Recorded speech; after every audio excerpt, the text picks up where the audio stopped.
You need me to talk? There it is. Keep going. All right. Okay. I think you had him on monitor, but don't output the stream. Okay.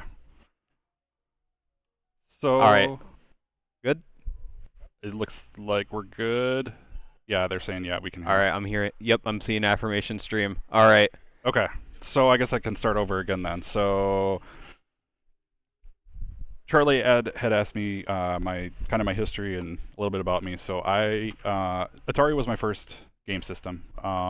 This was back probably when I was 5 or 6 years old. I had been begging my parents to get me an NES.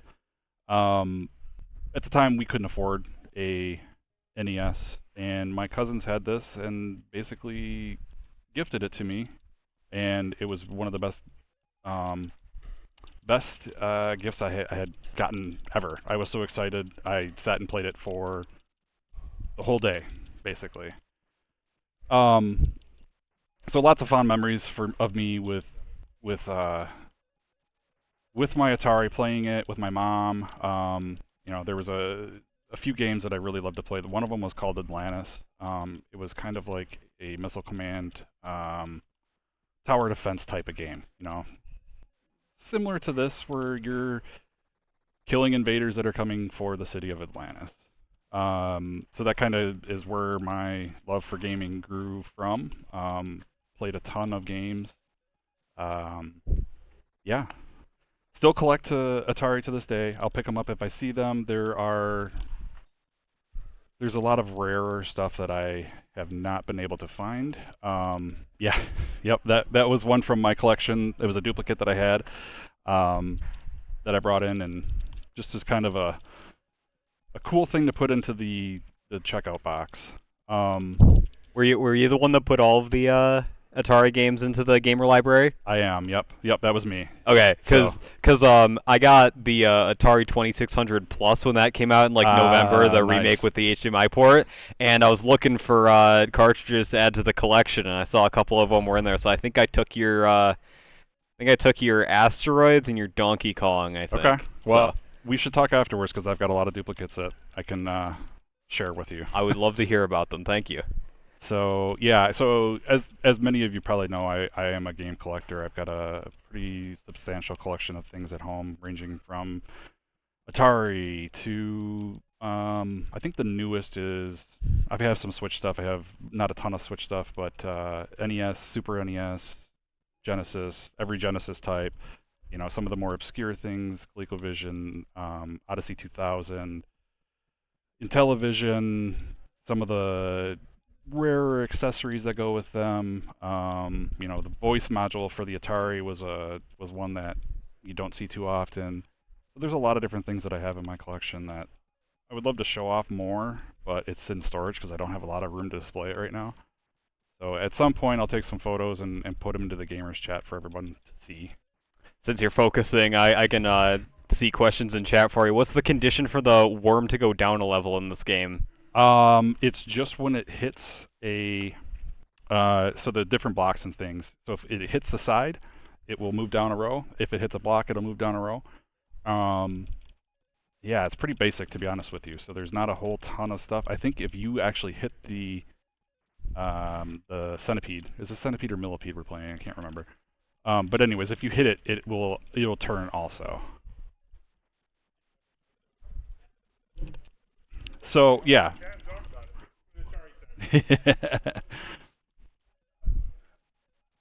And so let's see what else. What else about Atari? I do have some Atari trivia that I was going to share with the stream also. So let me get that pulled up on my phone here. Um, where did the name Atari come from? See if anybody knows where the name came from. How many? Is there a few people watching at least? Yeah, we got a few people in Okay, chat. cool. Okay, cool. I don't want to ask a question and then be sitting here forever. So Oh no, you're good. there are. It's kind of an interesting name. So we'll see if anybody responds, and then I'll kind of talk about it in a minute here. I love where all of the old video game companies' names came from, because There's some interesting ones. yeah. Okay. Well, anyway, so the name Atari came from is a Japanese word associated with the ancient board game Go. It means to hit a target, and is associated with good fortune. So the founders, that's where they got the name from. Um, yeah, you're good. So the next question I have is, when did the Atari 2600 launch? Um, Oh, someone also did get the answer to that one in chat. Like, might have a little bit of chat delay, but oh, yep, I see looks like that. somebody got it. I see. Do you see that? Yep, yep. That's a yeah. Um, so yeah, when did the first Atari launch? Is the next little hint I have, or question I have. Let's see. I'm trying to look for a game that I am familiar with. Played some Haunted House. This one frustrated me as a kid because I didn't have the manual, so I had no idea how to play some of these games. We talked about it in the chat a little bit earlier. Defender was one of the games. Perfect. Was one of the games that I had received as a part of this hand-me-down system, and I had no idea how to play it. So I would sit there and mash buttons for the longest time trying to figure out what I'm doing, and I never was able to figure it out. So, and this was pre-internet, so there wasn't a lot of exactly. Yep. Yeah, I actually had an interesting discussion about that a couple times with some of my friends, where I really got into like the Atari era console generation, just hearing the story about like ET and how that game flopped so hard. And I think such a large part of that was just like they were trying to be a little bit too ambitious with what you were supposed to be doing in that game without giving you like the instructions on how to actually do it. Because like Yeah. the game itself is really simple. Like you just have to find the phone pieces Don't in know the what I'm random doing. holes and then call home. But you don't get that just from playing the game, and it's not in the instruction manual anywhere, or it didn't even have one to begin with. So Yeah. like, you know, game's a buggy mess outside of that. But I think it would have been less of an issue if people knew what they were doing without a guide going in there. Because I compare that to like the first Zelda game for the NES, where that had like the first Zelda game for the NES had an instruction manual that gave you like a few hints of like where to go first. Mm-hmm. And I hear a lot of people like play the original Zelda like on Nintendo Switch Online or Virtual Console, and they're like, I don't know what to do going into it, because like they kind of expected that you'd be buying the game, you'd have the instruction manual that came with it, and that was part of the experience. So. Oh, there we go. Okay. That's a video. Okay, let's.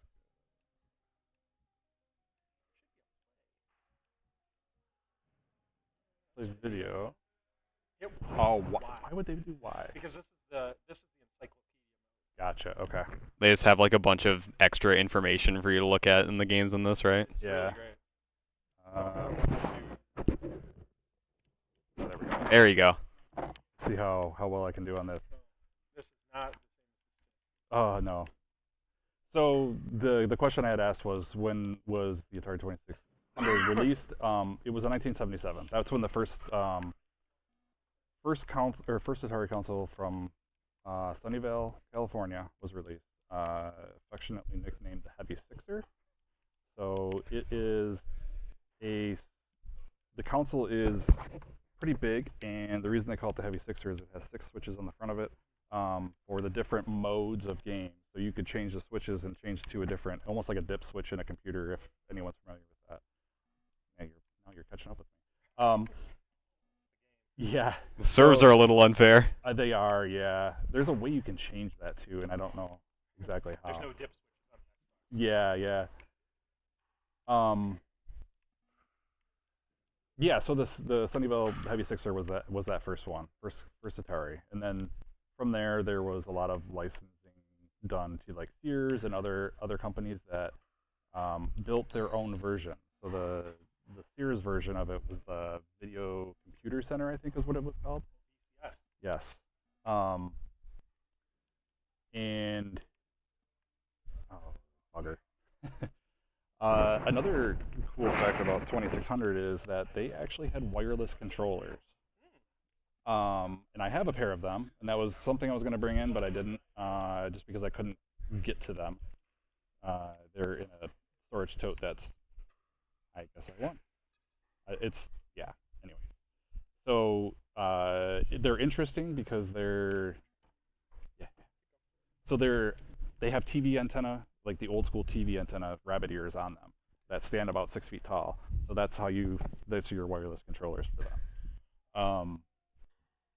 They had the voice synthesizer, which was there was two games that took advantage of that, Quad Run and then Open Sesame, and they could only do voice for like 2 to 3 seconds because there was not much memory in these systems, so they weren't able to do that. Oh, there we go. Tank.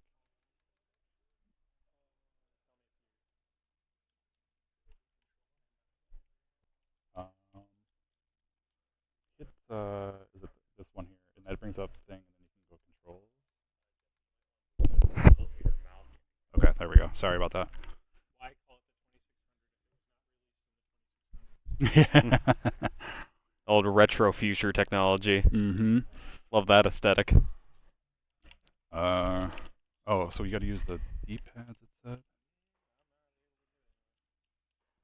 Oh, oh. Oh, it's just very slow. Yeah, it's got that Resident Evil tank controls. Got it from. So, man, I can't. Oh, there we go.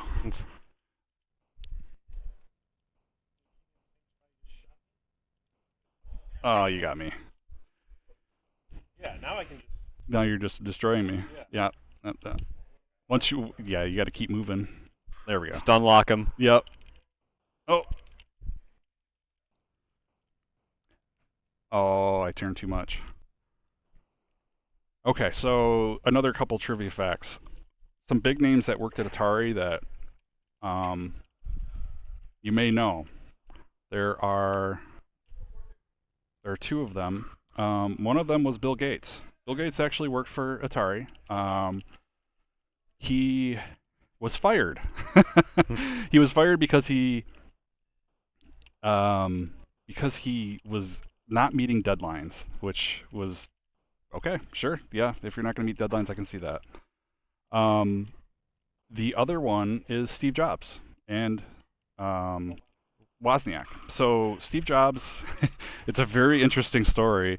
He was basically out of college and dropped out of college. He went to the headquarters for Atari, and then which one am I? Am I the?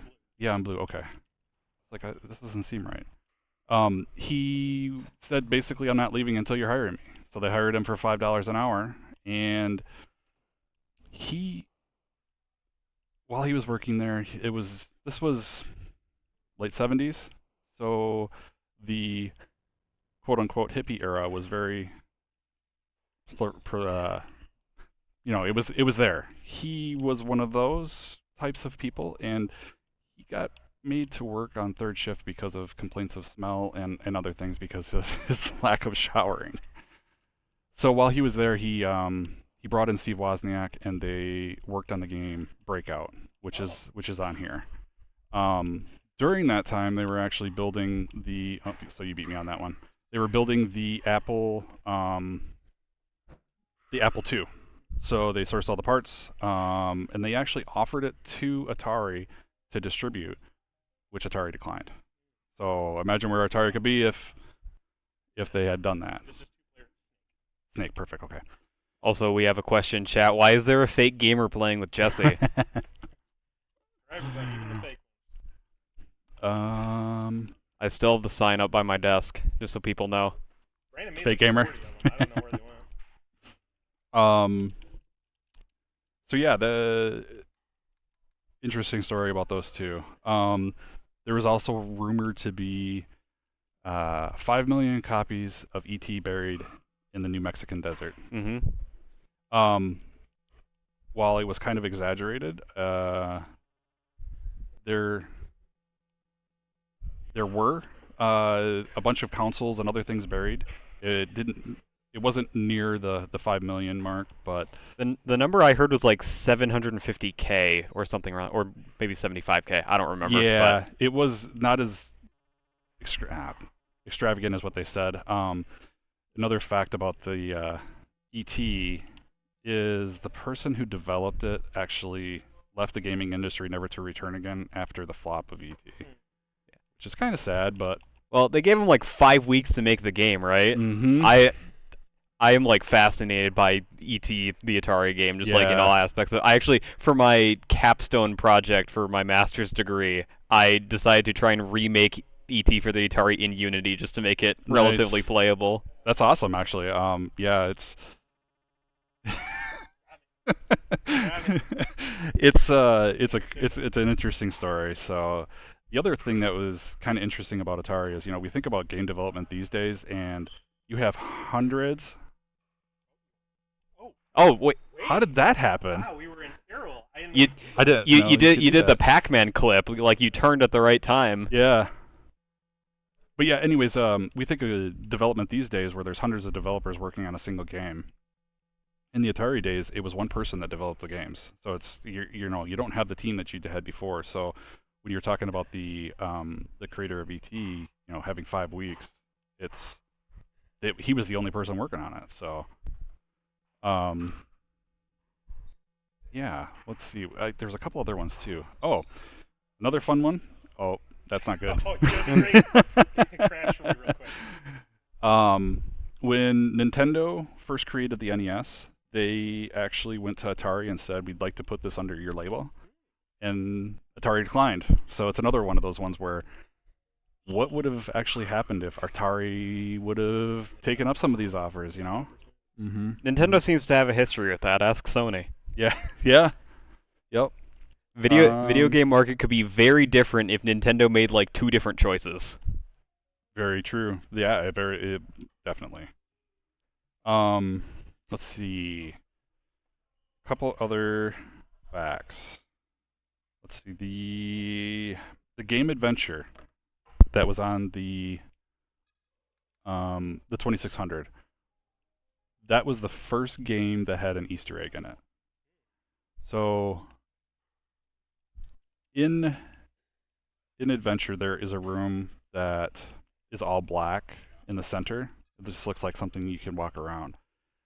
You're you're able to walk into that black center and pick up a dot, and then you have to take it to a certain point, and then it does something on the screen. So that was the first known instance of it, of an Easter egg, which you're playing a adventure, and this is one of those ones that I've never been able to figure out. So you need to turn this a little bit.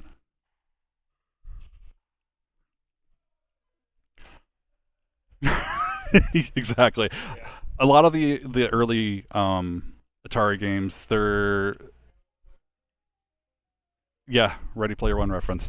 They're very basic. There's not a lot to them. There's some of the more complicated ones that are really good. Grand Prix. This is another one that's like interesting. I think you're supposed to switch lanes at some point. I don't even. Oh, there we go.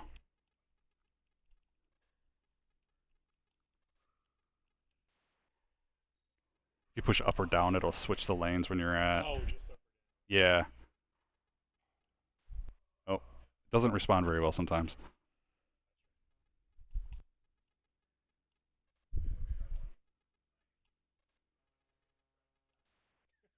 Yeah, we're talking about like Nintendo's relationship with Atari. I always find like the Atari ports of like the classic Nintendo arcade games like Donkey Kong and Mario Bros really interesting. Mm-hmm. Just because like you know by that time Nintendo had gone with their system of having like their own proprietary cartridges to keep like all the shovelware out because of like some of the lesser Atari games that people were just barfing on the store shelves Yeah. and getting people upset about video games over. And I just think it's funny that they were just like, all right, we're just gonna make your games on our system. But Yep. Yeah, there is a lot that during that time there was a lot of weird things that were happening. But it's a really cool area to just to learn about, just because that's like the birth of modern video games today. So the fact that you could get something on the screen that you could control is just.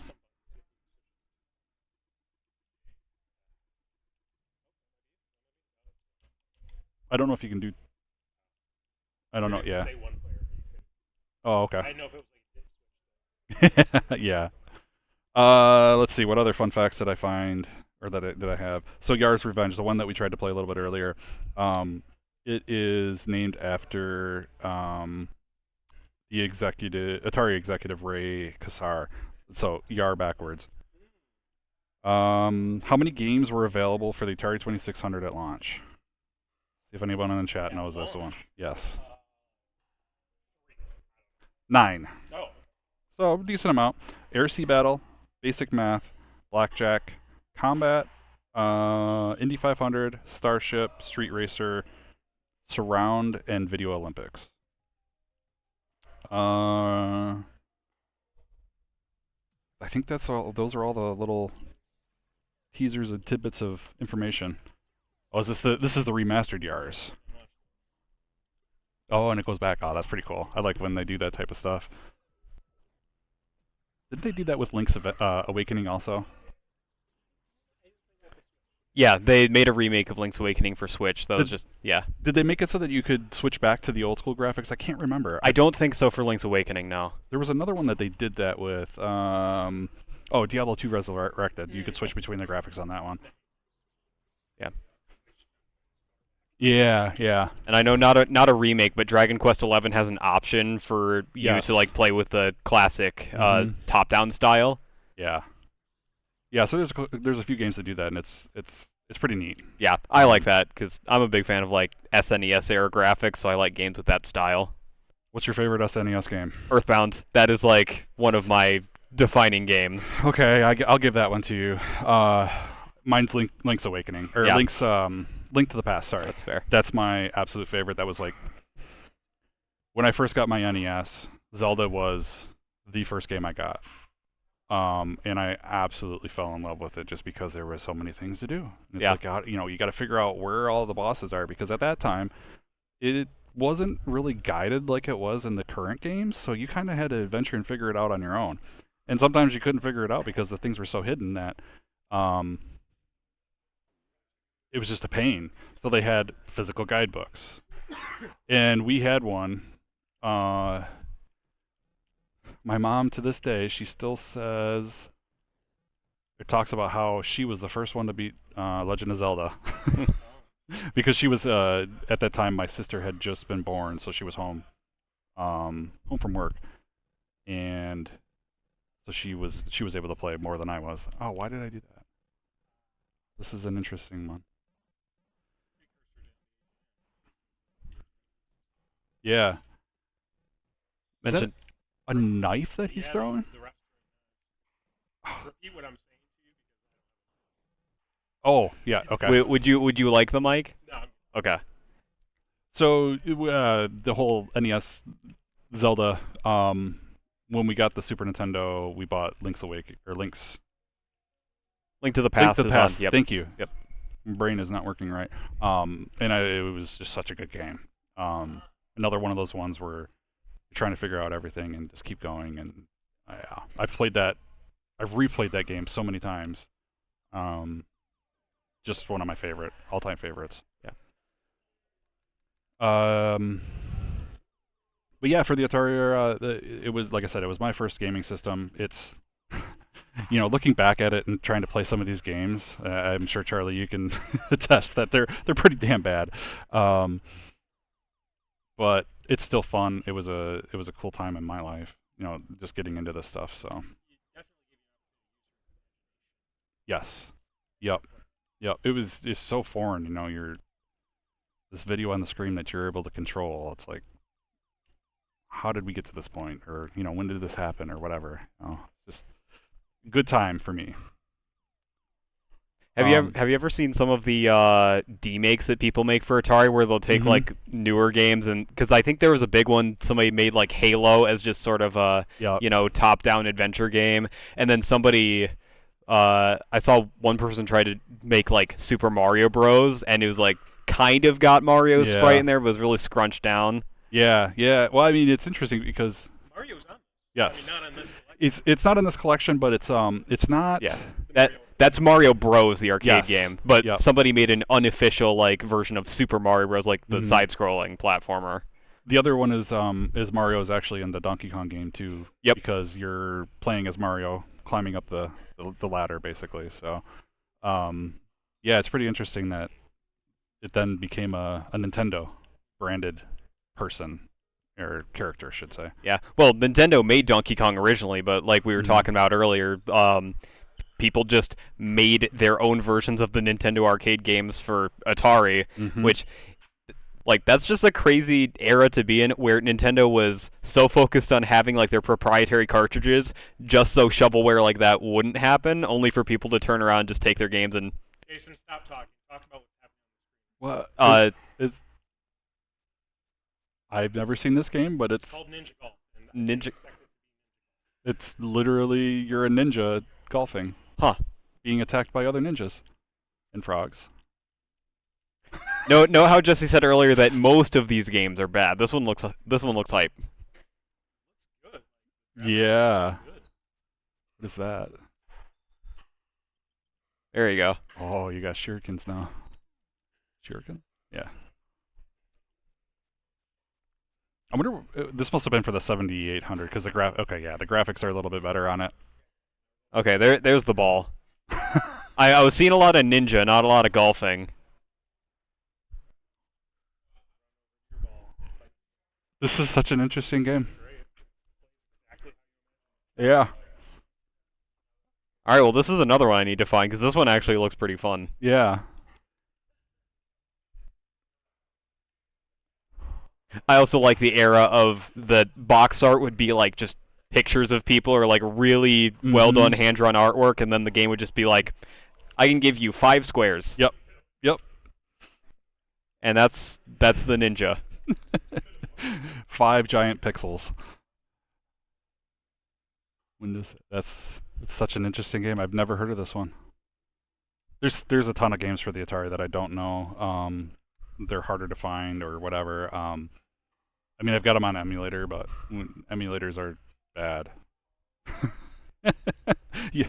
Well, depends on who you talk to, but Yeah. Well, for certain games like playing on an emulator is fine, but a lot of times you kind of lose the experience of playing on the original like yeah, hardware with it. exactly. Where I feel like, especially with Atari, I feel like if I'm not playing on a joystick that feels like I have to take it to a doctor, I feel like I'm cheating. Yep.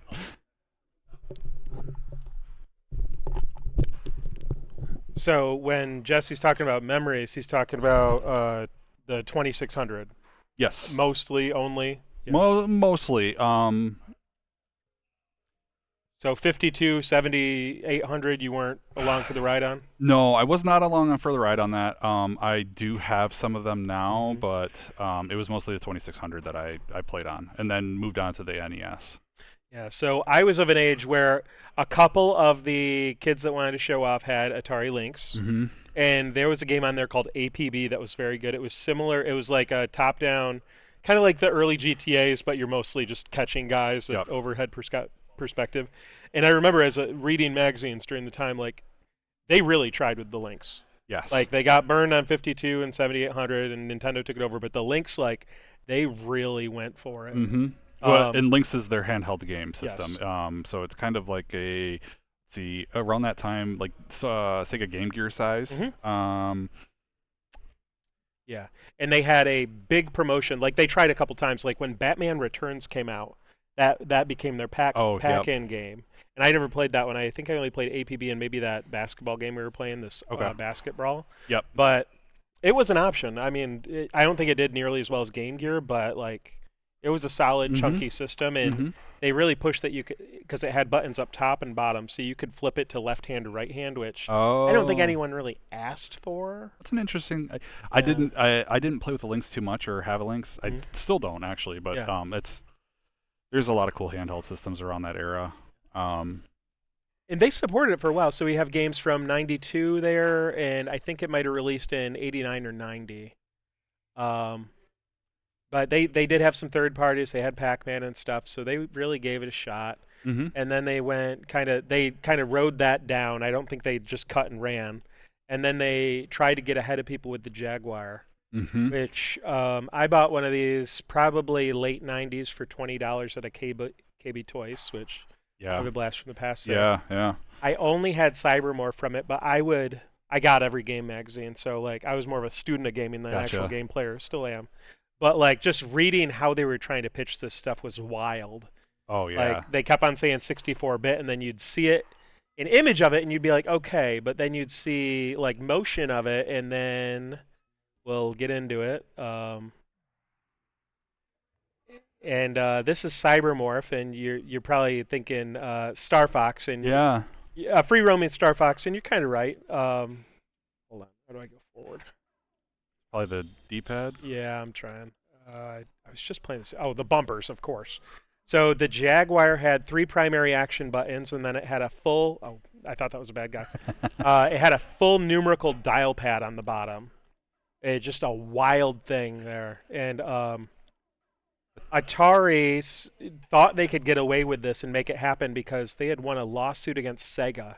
So Sega had to pay them quite a bit of money every year, and they used that money to like be like, we're gonna restart, we're gonna try it, and since I think like Sega might have ripped off their controller patent or something. Mm-hmm. So like they had like 5 years of payouts from Sega, and they put a lot of that into trying to make the Jaguar a thing.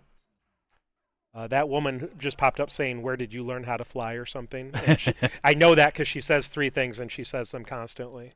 That's funny. I gotta pick up those nuggets.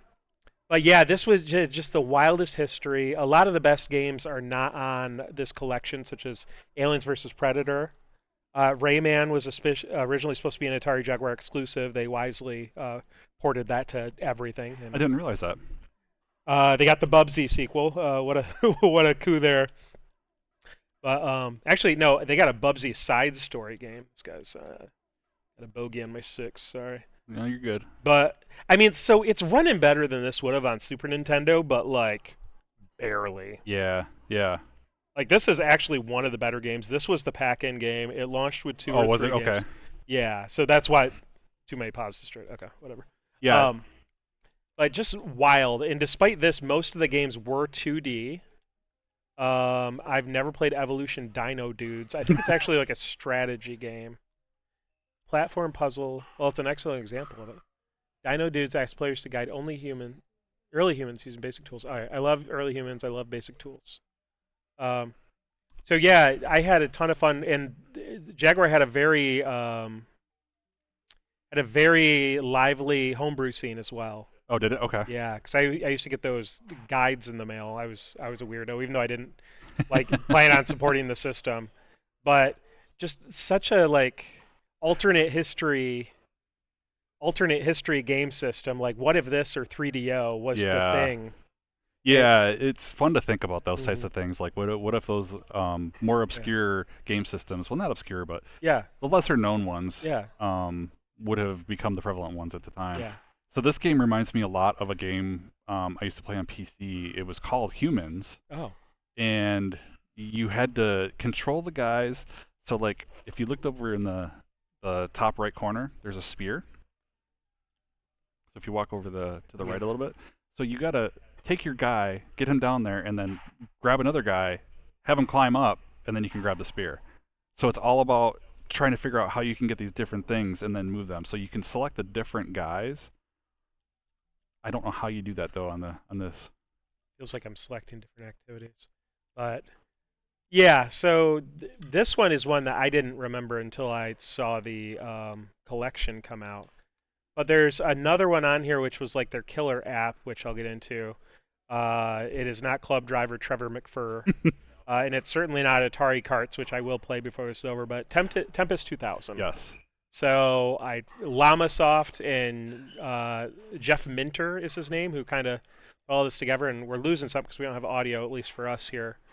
But Tempest, and they just made it a little bit trippier, and this was like the game. They not only put it out for Jaguar, they put it out for the Jaguar CD. Mm. So yeah, this was one of the Atari games I think holds up, and this was on a lot of those PC arcade game collections too. So. Oh yes, That I have played this one before. Yeah.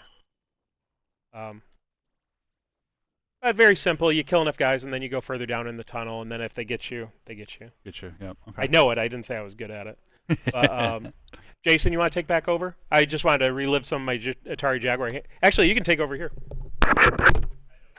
If you're good. You're welcome to. Go for it. Let's see. Okay. I'm on, right? Yep, I Yeah, am. you're on. Okay. So what was your first game system? My first game system was, well, very first one was the Wii. That's what I came in on. Okay. But Yeah, I was gonna say I could guess your age, your approximate age by that.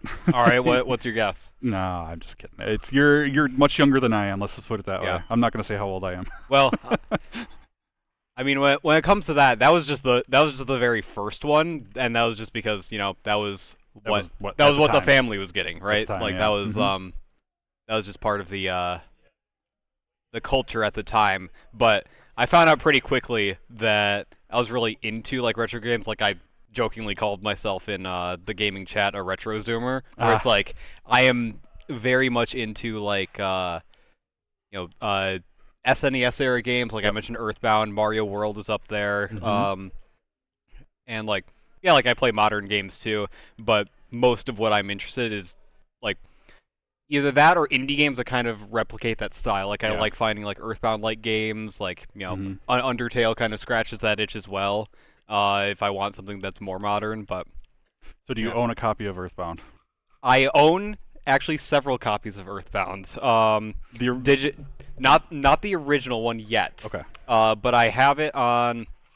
I first got it on the 3DS Virtual Console, then the Wii U Virtual Console, then I have it on Nintendo Switch Online, obviously. I also got the SNES Classic Edition, like the smaller SNES has the preload ones on there.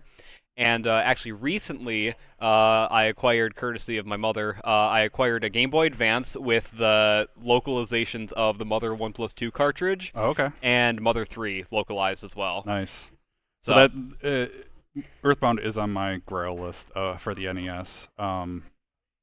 It's not cheap to get right now though. Yeah. And you can't really. It's hard to find them too. No, yeah. Like I've found like copies of Earthbound at conventions and stuff like that, and they're like $300. I think it's actually gone up a little bit since that. So yeah. And that's like the main thing that keeps me from having like an actual copy. I already messed that one up. Talking and playing is surprisingly hard. It's hard. I know. You would think I'd be more used to it because I stream, but these older games it's a little bit harder. Earthbound was such a flop as in $5 bins at Babbage's. That was before people knew what the game actually was, Charlie. Don't judge a book by its cover. Too funny. Yeah, so that one's on my Grail list. The other one I have for the NES that I picked up super cheap is Earthbound. Yeah. That one I got it at a Half Price Books down in Ohio when I was visiting my in-laws, and they had a 50% coupon, so I got it for $75, and now it's like $400. Yeah. Going for, so it's just barely missed the head segment on that one. Yeah. But yeah, no, like I'm really into retro games, and I like trying to play them in any way that I can. It's just in terms of actually collecting original hardware, it's just cost is prohibitive for that. So I play them any other way that I can, but. Yeah, and I'm kind of getting to that point too. Like my one main collection these days is NES, just because I love that system. So, Charlie, you got rid of my game. All right, well I'm blaming Charlie for that one. but yeah, yeah, I'm just really into the 16-bit era. That's where. I think aesthetically I have a lot of nostalgia for that era because I think that's where I feel like game graphics came from being a concession, like this is the best you could do, to like that's where art style started to really develop in retro games. Yep, I definitely would agree. Like it's impressive that they were able to get anything readable on like an Atari or even an NES. But when you start thinking of like iconic video game art styles that like the earliest ones, I start thinking of SNES games, like the style of Earthbound or just how Mario World looks. Yes, for sure. I And so, like Super I said, Mario Land and the other games along those on the NES. Yeah, I love the art style. I got some. All right. So I am aligned with you on 16-bit is really where a lot of the artistry peaked. I think it was one because you didn't need 1 billion people to make a game, but you still had a little bit of like memory budget to like be creative. And whereas here, I think they're really hitting the limits. And also, like, you think of the file sizes of these games, because most of these, from the documentary stuff, were on 17 kilobyte cartridges. Yeah. And, like, you think in today's computing environment, like, you can't log in without creating, like, 20 megabytes of data. Yeah. And, like, Sorry, go ahead. okay. I was gonna say the Atari 2600. It was 128 bytes of memory was the max in there, and they could do some trickery with the memory of doing swap outs, basically double the effective memory, but you still, it's just not enough to do good graphics. Yeah. Whereas today they brute force past a lot of that just because technology's more opened up. They can throw people or artists at it. Yeah. A ton of PC games are super poorly optimized because of that. Like, you need Exactly. like a super good PC because they're not optimizing games.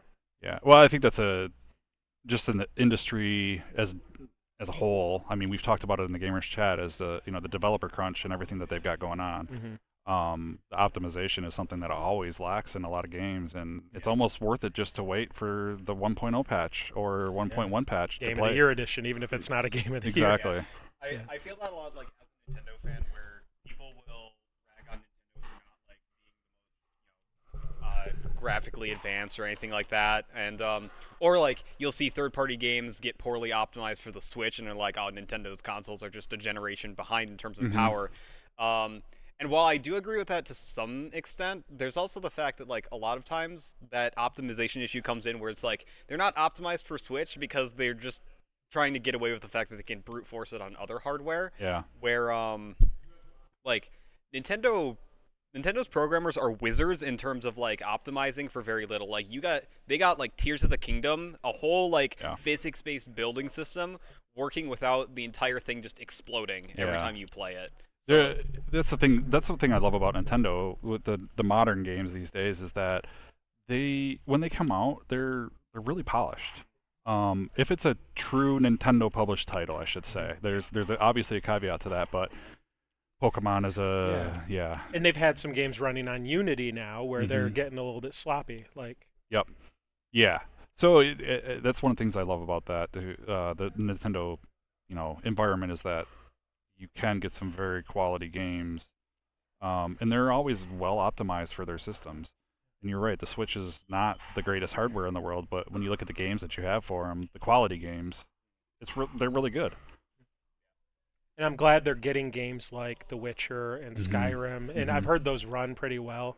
But it's like, it's such a cramming a square block into a round hole, whereas like the Atari games that I think are effective are like this, where they knew what they were aiming for. It wasn't like, this is a downstream port we're doing. Yep. And like there were barely any game engines up until like the Xbox PS2 era, and maybe actually a little bit beyond that, where it became everything was Unreal or the DMA design engine. So a lot of the Atari games were in assembly, which is notoriously known as one of the hardest coding languages. So the guys that created this stuff were, they were on top of their games. Yeah. With the basic controls that you have, it's.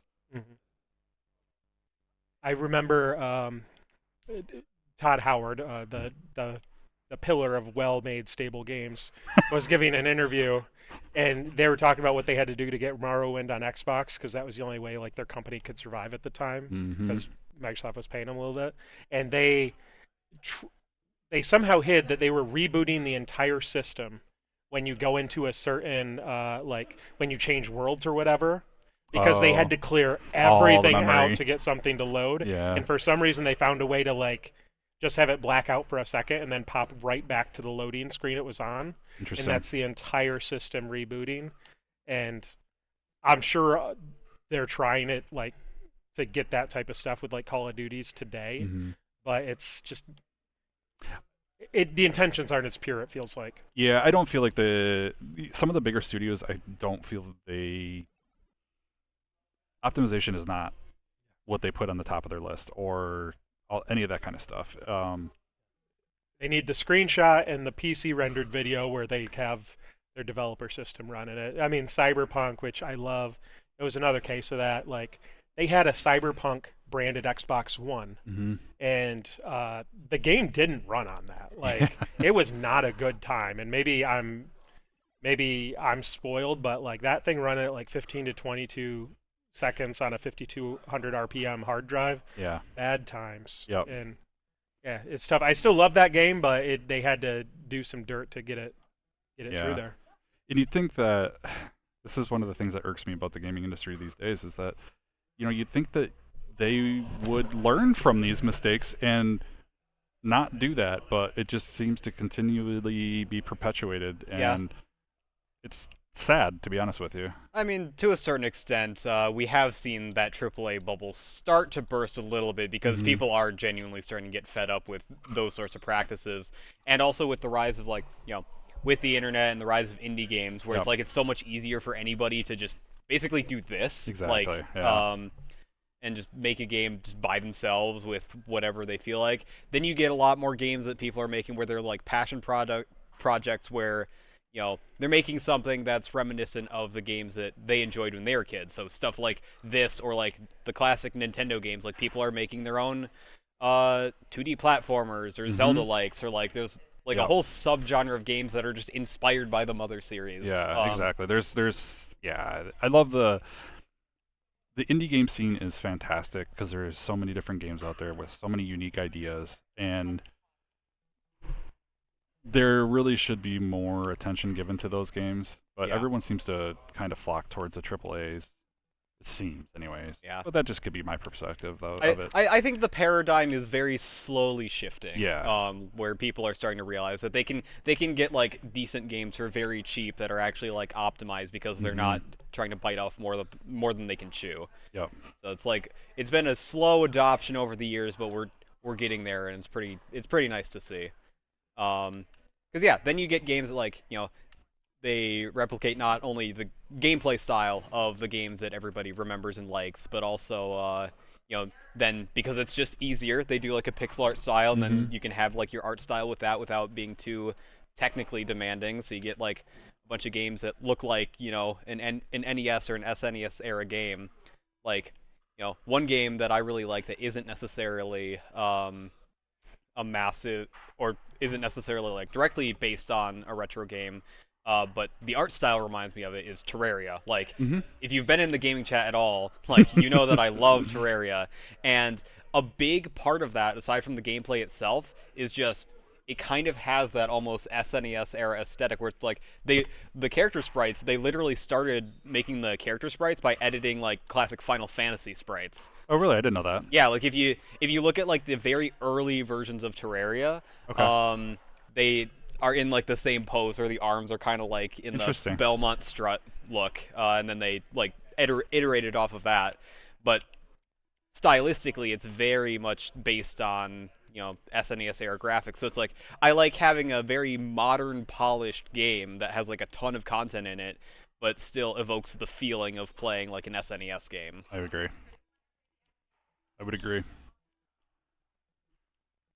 All right, Charlie's giving us the wrap up sign. So this was really fun. Thank you for doing this. No problem. Yeah, I had a good time too. So, thanks everybody for joining. And yeah, if you guys want to talk video games again, let me know because this was a ton of fun. yeah. Thank you so much. No problem.